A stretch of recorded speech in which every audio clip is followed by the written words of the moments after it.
चलें, let's move to the quick QA. First thing to learn for PT. Okay, first thing is, कोई अगर आप मुझसे पूछेंगे तो मैं सबसे पहले कहूँगा कि गूगल करना ज़रूरी आना चाहिए, क्योंकि गूगल करने की मैं बात इसलिए करूँगा क्योंकि समटाइम्स हम एज अ प्रोफेशनल भी कहीं पे स्टक हो जाते हैं। Google have a very good database, so if you know what you are searching it, you can easily do the Google. तो अगर आप गूगल कर सकेंगे तो you can find your answers, you will not require any one help. आपको किसी की help की जरूरत नहीं है, बस आपको ये पता होना चाहिए कि आप सर्च क्या करना चाहते हैं। Google have all the answers. किसी ना किसी ने उसका आर्टिकल लिखकर जरूर पब्लिश किया होगा, नहीं तो स्टैक ओवरफ्लो का कहीं ना कहीं रेफरेंस मिल जाएगा, किसी ना कहीं ने को प्रॉब्लम फेस हुई होगी। ये दुनिया बहुत बड़ी है, तो यहाँ पे अच्छा, Google dorks, Google dorks ExploitDB is one of the website where you can find all the Google Docs, or there is one of the option. Otherwise Google में एक एडवांस सेटिंग का ऑप्शन होता है, ठीक है, ये बहुत कम लोग इसके ऊपर काम करते हैं। गूगल की एडवांस सेटिंग जब आप ऑन करेंगे तो एडवांस सर्च के ऊपर आप जब जाएंगे तो वहां पर आपको बहुत एडवांस ऑप्शन मिलेंगे, लेकिन जब आप वहां से सर्चिंग करके सर्च का बटन दबाएंगे तो खुद ब खुद गूगल डॉक सर्च इंजन में आ जाएंगे। So you can learn it through Google as well, Google dork, because some Google dork आप एक्सप्लॉइट से फाइंड नहीं कर पाएंगे, लेकिन गूगल की जब एडवांस सेटिंग में जाके सर्चिंग करेंगे तो ऑटोमेटिकली वो एडवांस डॉक्स जो हैं वो सर्च में आ जाते हैं, जो आप सर्च करते हैं। तो चैट जीपीटी अगर आप सही फीचर के तौर पे यूज करेंगे तो बिल्कुल बहुत अच्छा है, मैं भी यूज करता हूँ चैट जीपीटी। और यू कैन अगेन देखें, अगर आपको बेसिक कॉन्सेप्ट एआई का पता हो, मशीन लर्निंग, अच्छा मशीन लर्निंग पे हमने बात नहीं की। मैंने खुद अपने कोर्स के अंदर ऑप्शनल मशीन लर्निंग सेलेक्ट किया था जब चैट जीपीटी नहीं आया था 5 years ago। तो मैंने मशीन लर्निंग पढ़ी थी, आर्टिफिशियल इंटेलिजेंस पढ़ी थी। तो हमारी पाकिस्तान में पढ़ाई जाती है और बहुत सारे टीचर्स पढ़ाते हैं, वो बहुत थ्योरेटिकल थी, बहुत कम लोगों ने ली थी। तो if you know the basic concept you can define your own AI. But unfortunately AI जितनी भी काम करती है वो डेटा पे काम करती है, और ये डेटा आपके जितना अच्छा प्रोसेसिंग यूनिट होगा, जितना बड़ा डेटा बेस होगा, तो आप ये काम कर सकते हैं। ये सारे जितना गूगल है, गूगल ने एक टाइम लगा के अपना डेटाबेस मेंटेन किया है, क्योंकि unfortunately nothing is free in right now. तो अगर आप गूगल पे सर्चिंग कर रहे हैं, this means they are storing all your keywords in their database and they are doing something. तो nothing is free. If you are using Microsoft Bing, this means your whatever you are searching is stored in somewhere, ठीक है। तो they and now they have developed the AI based on that database। तो ऐसा नहीं है कि उनके पास उनकी एआई बहुत स्ट्रांग है, नहीं, उनके पास ऑलरेडी हमारा डेटा मौजूद है, उस डेटा की बेसिस के ऊपर वो एआई बनाई है उन्होंने। और ये जाइंट्स हैं तो इसलिए they can establish it easily. और ओपन एआई जो है, जो चैट जीपीटी के पीछे चलता है, उसका कोलैबोरेशन माइक्रोसॉफ्ट के साथ है। तो इसलिए they have a very good, they have define a very good algorithm, क्योंकि एआई के पीछे एल्गोरिथम होता है। तो you can learn the algorithm as well. ये बड़े मज़ेदार सब्जेक्ट हैं जो मैं आपको बता रहा हूँ, ये आप ऑप्शनल के तौर पर अपने बीएस के अंदर सेलेक्ट कर सकते हैं। और मैं सजेस्ट करूंगा कि ऑप्शनल में अच्छे सब्जेक्ट सेलेक्ट करें, ताकि you can learn something which is currently running in the right now. तो आपको फिर बेनिफिट मिलेगा। अदरवाइज आप CMS, CRM ये सब चीज़ें पढ़ें, नथिंग, क्योंकि CRM आज एक चल रहा है, कल को दूसरा आ जाएगा। ये कह लें सिंपल कि इवॉल्व होते रहेंगे, लेकिन जो कॉन्सेप्ट हैं बेसिक, ये इवॉल्व उसी उसी बेसिस पे होंगे जो बेसिक डिफाइन कर दी गई हैं। जैसे मैं आपको बता दूं, आइंस्टाइन का जो लॉ है वो बेसिक्स हैं इंजीनियरिंग के अंदर, वो चेंज नहीं होंगे। उसकी बेसिस पे कुछ और उसके अपसाइड डेवलप हो जाएगा, लेकिन बेसिक वही रहेगी। तो बेसिक अपनी स्ट्रॉन्ग करें, then you can do your own things. You may be आपको अपना चैट जीपीटी आप बना सकें। आपको मैं बता दूं कि माइक्रोसॉफ्ट ने अपना एआई पब्लिक किया हुआ है, ठीक है। आप उसको डाउनलोड करें अपने सिस्टम के अंदर, and you can, it is not an easy कि आप अपने लैपटॉप पर रन करें, क्योंकि बहुत बड़ा डेटाबेस है, उसकी एक फाइल अप्रॉक्सीमेटली 80 GB की है। तो दिस मीन्स अगर आप उसका पूरा डेटाबेस डंप करते हैं तो वो टेराबाइट्स के अंदर है। है, तो सेम एज़ आप प्रोग्रामिंग का भी बना सकते हैं और सेम एज़ आप ह्यूमन वाला भी बना सकते हैं। फेसबुक ने पब्लिक किया हुआ, आप गूगल करेंगे आपको you will get it. Recommended hardware for PT. भाई देखें, ये बड़ा मुश्किल सवाल आपने किया है। मैं एलियनवेयर यूज़ कर रहा हूँ, मेरे पास एलियनवेयर है, और अब मैं सोच रहा हूँ कि मुझे मैक पे शिफ्ट करना चाहिए अपने आप को, क्योंकि माइक्रोसॉफ्ट जो है वो बहुत ज़्यादा प्रोसेसिंग लेता है, और डेल का एलियनवेयर मैंने किसी ज़माने में सुना था कि बहुत अच्छा होता है, लेकिन अनफॉर्चुनेट मैक सबसे अच्छा है एप्पल, लेकिन बहुत कॉस्टली है। तो क्योंकि मैक का जो ऑपरेटिंग सिस्टम होता है वो सबसे कम प्रोसेसिंग पावर लेता है, तो आप उस पर बड़ी इजीली वर्चुअल एनवायरनमेंट इस्टेब्लिश कर लेते हैं। कोई आपको बोले कि आप लैपटॉप लें और उस पर यूबंटू लिनक्स इंस्टॉल कर लें, तो इट इज़ वेरी डिफिकल्ट कि अगर आप, क्योंकि देखें बिगनर्स के लिए बड़ा मुश्किल होता है कि जब तक उनको GUI ना मिले, और हम जैसे जो यूज़र्स होते हैं, स्पेशली मैं, मुझे GUI ना मिले तो मुझे मज़ा नहीं आता। बेशक मैं पसंद करता हूँ CLI को, मैंने एक हार्ड टाइम CLI के ऊपर गुजारा हुआ है। I know how to work on a CLI, but I would recommend कि यार कोई होना चाहिए। कभी मेरा मूड ना हो, मुझे गेमिंग का शौक है तो मैं गेम खेल लेता हूँ, तो समथिंग लाइक दैट। तो Mac is one of the good, but sometimes आप जब बोर होते हैं तो आपको डिस्ट्रैक्शन चाहिए होती है आपको अपनी फील्ड से, क्योंकि पीटी आप कंटिन्यूज नहीं कर सकते अनफॉर्चुनेटली, आपको डिस्ट्रैक्शन चाहिए होती है। तो मैंने अपने लिए डिस्ट्रैक्शन जो ढूंढी है वो गेमिंग ढूंढी है, तो इस वजह से मैं एलियनवेयर यूज़ करता हूँ, क्योंकि समटाइम्स आप एक ही चीज़ के ऊपर काम कर रहे होते हो तो आप could not able to find anything, तो आपको डिस्ट्रैक्ट होना होता है उस जगह से। So from where to start compromising, मैं नहीं समझा compromising means what you want to say. अच्छा, कम्युनिटी वर्जन में बर्ब सूट के अंदर आपको सेम चीज़ नहीं मिलेगी, लेकिन बर्ब सूट इज़ वेरी मतलब सस्ता टूल, चीप टूल है, $400 में मिल जाता है। लेकिन अगेन फ्री अगर आप अभी स्टडी स्टूडेंट है तो आप बर्ब सूट खरीदने की ज़रूरत नहीं है, आप कम्युनिटी पे काम करें, थोड़ा बहुत आपको समझ में आना शुरू हो जाएगा। ओके, मेरी तरफ से मिनिमम रिक्वायरमेंट फॉर हार्डवेयर अच्छा, देखें अगर आप वर्चुअल एनवायरनमेंट में काम करें तो कम से कम देखें, अनफॉर्चुनेटली अगर आप डेस्कटॉप भी बनाते हैं 16 GB आपकी रैम होनी चाहिए। GPU अगर लगवा लें तो गुड इनफ। हार्ड ड्राइव आपकी 1 TB होनी चाहिए, इट वुड बी गुड।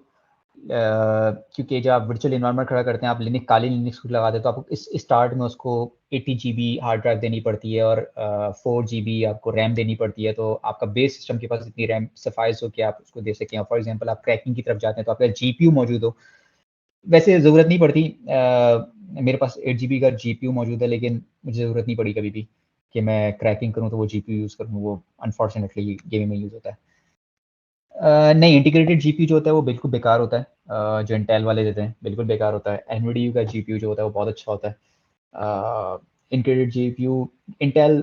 और अच्छा, मैं एक बहुत अच्छी क्लियर बात कर दूं, मेरा नहीं ख्याल बहुत सारे लोगों को ये बात पता होगी कि प्रोसेसर आपको सेलेक्ट करना, बेहतर सेलेक्ट करना ज़रूरी है।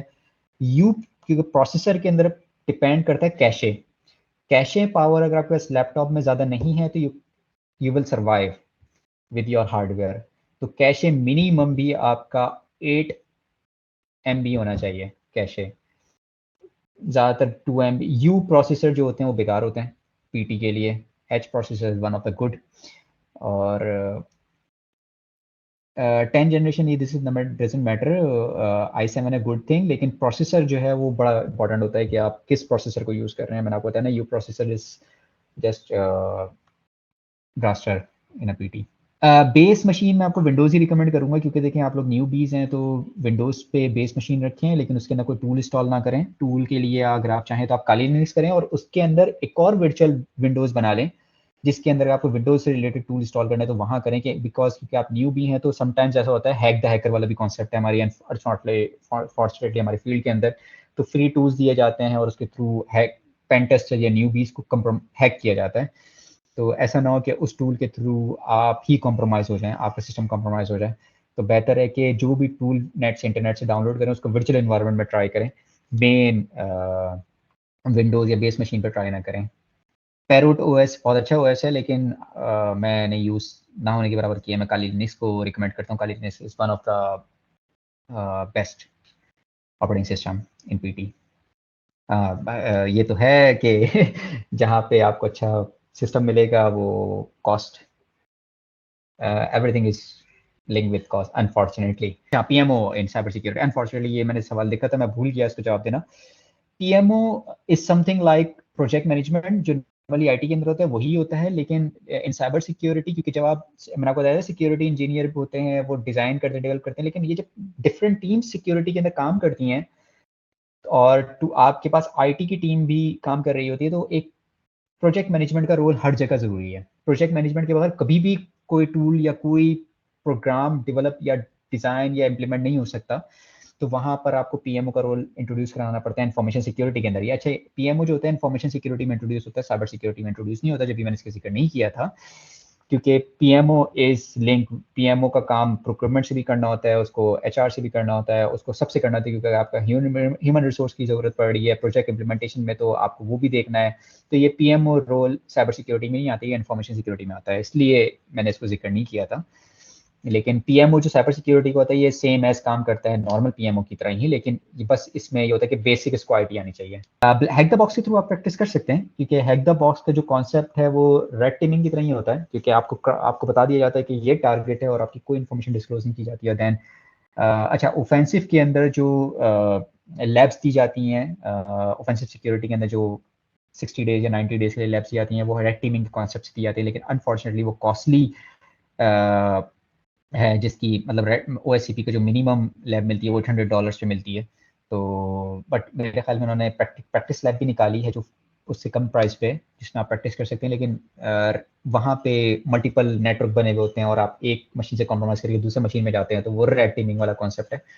फ्री में रेड टीमिंग का अनफॉर्चुनेटली अवेलेबल नहीं है कोई इन्वायरमेंट, जहाँ तक मेरी नॉलेज है, मे बी हो किसी ने बनाई हुई हो, लेकिन एज पर माई नॉलेज के अब तक जो अच्छी रेड टीमिंग दी हुई है, हाँ एक और है पेनटेस्ट, एप्सेक एकेडमी वालों ने भी कुछ किया है, एप्सेक इंजीनियर वालों ने भी कुछ इस तरह की लैब डेवलप की है, लेकिन सब अनफॉर्चुनेटली पेड है।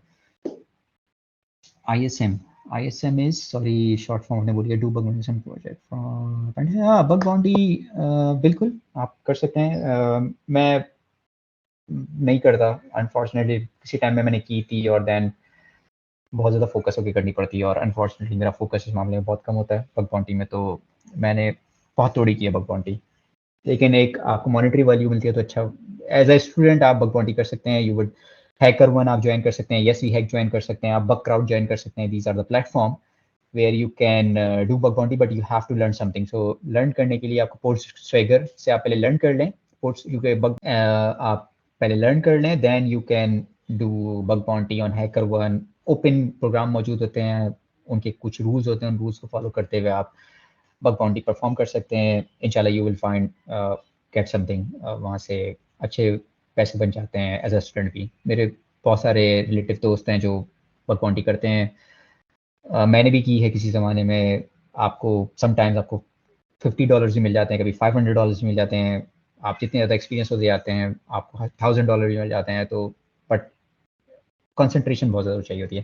अच्छा, इन्फॉर्मेशन सिक्योरिटी मैनेजमेंट, अगेन ये इन्फॉर्मेशन सिक्योरिटी से रिलेटेबल है, साइबर सिक्योरिटी से रिलेटेड नहीं है। ISM बिल्कुल वर्थेबल है, हर इन्फॉर्मेशन सिक्योरिटी में हर टॉपिक इस वर्थ रखता है। जैसे ISM इस GRC से रिलेटेड टॉपिक है, जहाँ पे आप framework development, policy, procedure, theoretical है ये, और रिस्क मैनेजमेंट आप लोग परफॉर्म कर रहे होते हैं, क्योंकि मैंने खुद भी काम किया है इसके अंदर, तो मुझे पता है बहुत थ्योरेटिकल है, और इसमें एक बेनिफिट ही होता है। अच्छा, अनफॉर्चुनेटली मैं बता दूं, पेन टेस्टर कभी भी एग्जीक्यूटिव लेवल की पोजीशन पे नहीं जाते until and unless they can learn. Okay, I heard a professional say that it's important to learn pen testing if you want to be good. Okay, बिल्कुल, ये बिल्कुल ऐसा सही है। मैंने सबसे पहले स्टार्ट अपना पेन टेस्टिंग से किया था, और देन मैं मूव किया GRC के अंदर।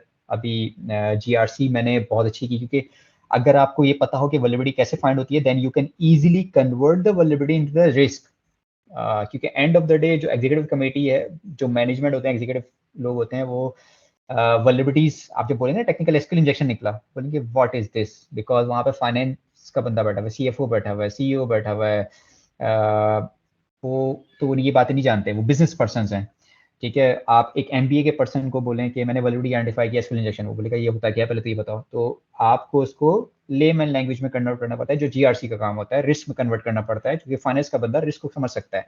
मॉनेटरी वैल्यू से आप लिंक करते हैं, तो पेन टेस्टर इजीली कन्वर्ट कर सकता है रिस्क के अंदर, क्योंकि उसको पता होता है कि वो जो काम कर रहा है उसका इम्पैक्ट कितना बड़ा होगा। तो you can easily convert your self into the GRC। और वंस यू कैन, और जब आपको लूप होल्स पता होते हैं कि यहाँ हमें लूप होल्स निकाले हैं, तो आप गवर्नेंस भी उसी हिसाब से डिफाइन कर सकते हैं। आपको पता होता है कि फॉर एग्जांपल पासवर्ड आपने ब्रूट फोर्स किया, अब आपको पता है यहाँ पे पासवर्ड के ऊपर कोई ब्लॉकेज नहीं लगी हुई कि 3 अटेम्प्ट के बाद पासवर्ड को ब्लॉक होना चाहिए, यूजर को ब्लॉक होना चाहिए, नहीं लगी हुई। तो अब पॉलिसी, तो आप उस बेसिस पे पॉलिसी डिफाइन कर सकते हैं कि पासवर्ड पॉलिसी ये होनी चाहिए। तो पेन टेस्ट से बड़ी इजीली GRC में कन्वर्ट हो सकता है। अच्छा, इट्स टोटली डिपेंड कि रोड मैप क्या होना चाहिए, कि आप किस कि आपको आप किस फील्ड में मूव करना है, किस रोल में मूव करना चाहते हैं। अगर आप नेटवर्क सिक्योरिटी में मूव करना चाहते हैं तो आपको प्रोग्रामिंग अप टू यू। देखें, अगर आपको नेटवर्क सिक्योरिटी में जाना, जरूरी नहीं आप प्रोग्रामिंग सीखें। आपको बेसिक प्रोग्रामिंग आती है, इट्स ओके, आप बेस्ट प्रोग्रामिंग सीख लीजिए, लिनक्स वाली होती है। वो प्रोग्रामिंग सीखे जो आपकी रेलिवेंट है। आप जरूरी नहीं आपको PHP सीखें, आप जरूरी नहीं आप .NET सीखें। ये जो प्रोग्रामिंग है ये तो वेब एप्लीकेशन डेवलपमेंट के लिए है। आप लेकिन खैर .NET तो नेटवर्क प्रोग्रामिंग में भी यूज होती है, PHP भी यूज होती है, लेकिन वेब से रिलेटेड आपको सीखने की जरूरत नहीं है। आप इसका सिस्टम लेवल रिलेटेड आप लाइब्रेरीज को सीख सकते हैं। सेम एज मोबाइल डेवलपमेंट के लिए भी, अगर देखें, सिलेक्शन आपका रोल आपको खुद करना होता है।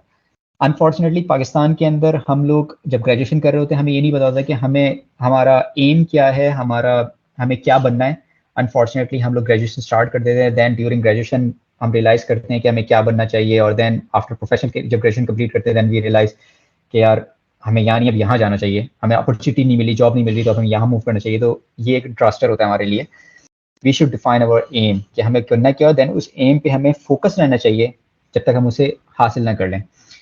तो this is one of the thing. हरगिज ये मत सोचिएगा कि पेंटेस्ट आपने प्रोग्राम पेंटेस्टर बनना है, तो पेंटेस्टर तो आपको अब जॉब नहीं मिल रही, तो you can do the bug bounty, you can do the freelance projects easily.